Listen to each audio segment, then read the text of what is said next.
Marseille et Gênes sont deux métropoles méditerranéennes dont le jumelage remonte au 10 juillet 1958. Si les échanges entre les deux cités portuaires s'accélèrent depuis le tournant du troisième millénaire, l'histoire atteste de rapports anciens, renouvelés, depuis le Moyen-Âge, qui se traduisent par des échanges sur les plans culturels, politiques et économiques qui vont permettre aux deux cités de nouer des liens conséquents. La présence des Génois parmi les marins et marchands qui fréquentent le port marseillais devient constante à partir du XIIe siècle. Ces derniers en font un lieu stratégique pour leurs ambitions dans le cadre du conflit qui les oppose à Pise et comptent alors sur le soutien des Marseillais. Pour les Génois, Marseille ne constitue pas seulement un partenaire économique ou un allié militaire. Les nombreux traités signés entre les deux villes au XIIe siècle montrent que les magistrats ligures s'impliquent directement dans les questions de politique interne de Marseille. C'est le cas par exemple en 1154, lorsqu'ils soutiennent activement une branche des vicomtes de Marseille contre une partie de la même famille, appuyée par l'archevêque. Vers 1150, Marseille, en conflit avec son évêque, se dote d'institutions communales selon le modèle politique des villes italiennes et fait appel à plusieurs reprises à des magistrats italiens pour la diriger. Relevant comme Gênes du Saint-Empire romain germanique, les deux villes possèdent, au XIIe et XIIIe siècle, une uniformité politique, culturelle et juridique. À cette époque, Marseille va connaître une vie communale intense. Après la mise en place d'un gouvernement rassemblé autour de consuls, le contrôle du pouvoir passe au chef des métiers et de la confrérie du Saint-Esprit. Ces citoyens endossent les pouvoirs que les consuls avaient exercés, à savoir le contrôle économique et commercial, la gestion des rapports avec les puissances étrangères et l'administration judiciaire. En 1220, ce conseil de ville concède le pouvoir à des podestats. Ce sont des magistrats, qui sont souvent d'origine étrangère, appelés à gouverner la ville pendant 1 an. Entre 1220 et 1252, ces derniers sont majoritairement italiens, ont mené des carrières remarquables dans d'autres villes d'Italie du Nord, dont l'importante commune de Gênes. Ces hommes, bien insérés dans le monde politique, confèrent ainsi des compétences nouvelles aux élites locales. Marseille doit cependant renoncer à ses prérogatives communales en 1262, avec la mainmise de Charles d'Anjou sur la ville et sur la Provence. Elle doit se soumettre au nouveau souverain angevin, qui impose des viguiers à la place des podestats, désignés par le prince et eux aussi souvent d'origine étrangère. La même année, toujours en 1262, la ville signe des accords commerciaux avec Gênes, dont les archives municipales conservent l'acte de renouvellement du 5 avril 1456. Le réseau politique se tisse en parallèle d'un réseau commercial toujours très actif. Certains Génois s'installent alors à Marseille et s'organisent en nations, tout comme les Marseillais qui fréquentent les ports de la péninsule. Au XIVe siècle, et surtout sous le règne de Robert et de Jeanne de Naples, Marseille a de nombreux viguiers italiens, dont les Génois des familles Fieschi, Grimaldi et Lercari, important lignage anciennement guelfe, donc lié au pape, et désormais lié aux Angevins.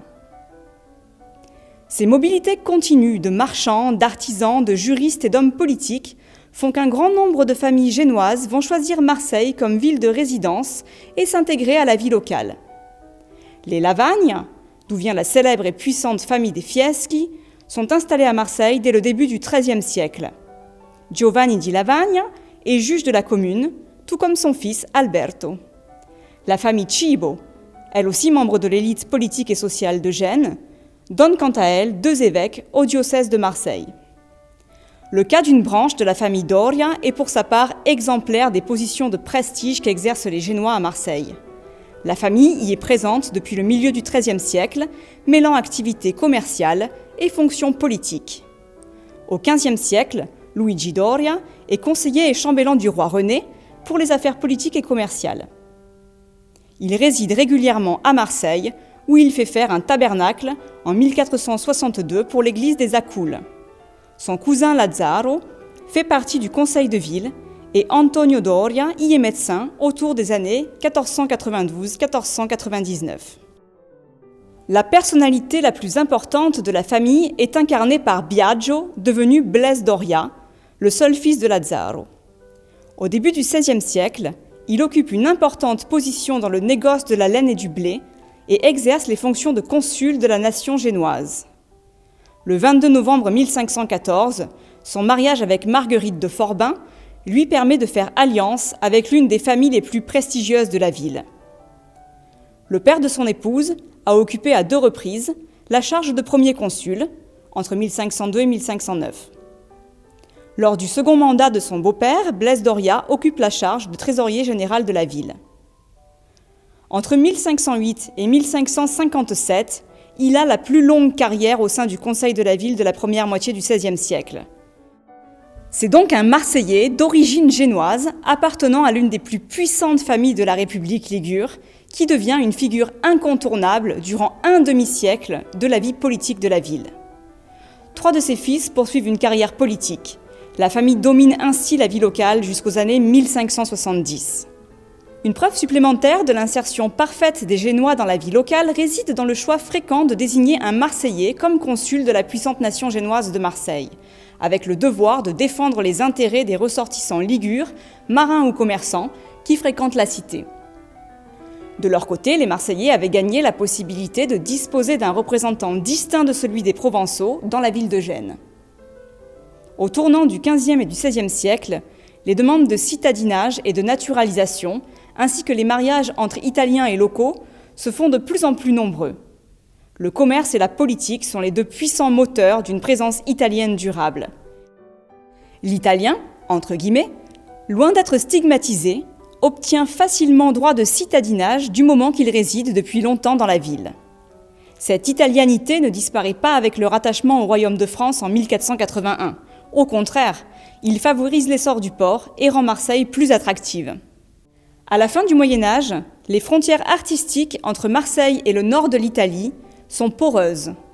Peintres et sculpteurs travaillent sur les 2 versants des Alpes et les habitants de l'actuelle France du Sud sillonnent eux aussi la péninsule. Au XVIIe siècle, Pierre Puget, le maître du baroque français, en donne encore l'exemple. Parti lors de sa jeunesse se former à Rome, il entame un second séjour, la maturité atteinte, à Gênes précisément, pour y peindre et sculpter pour les familles de la noblesse. C'est d'ailleurs parce qu'il parle le provençal, plus proche des dialectes en usage dans la péninsule, que l'homme qui faisait trembler le marbre sert d'intermédiaire privilégié pour les commandes de marbre de Louis XIV. On peut dire alors que Marseille trouve sa place au sein d'un vaste espace de mobilité et d'échanges culturels plutôt que de flux migratoires.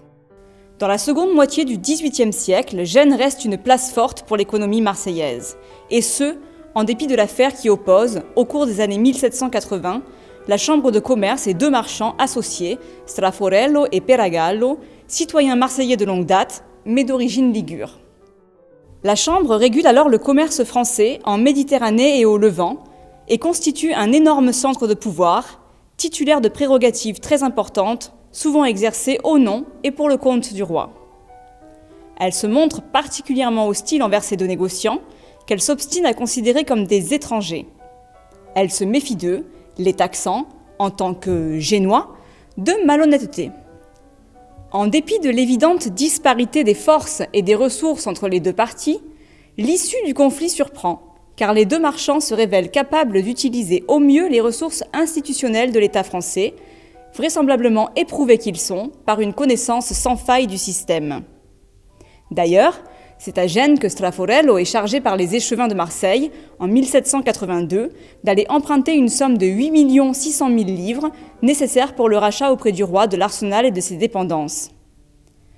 Ce sont donc bien des négociants génois installés à Marseille qui servent d'intermédiaires entre la ville et les banquiers génois, ce qui contredit les propos tenus par la Chambre de commerce et témoigne de leur respectabilité, leur fama, condition essentielle pour accéder au milieu du haut négoce.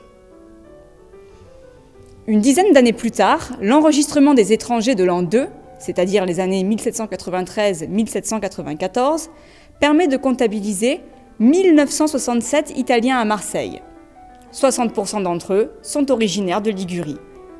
Au XIXe siècle, les Ligures sont toujours majoritairement présents à Marseille, en particulier ceux de Gênes.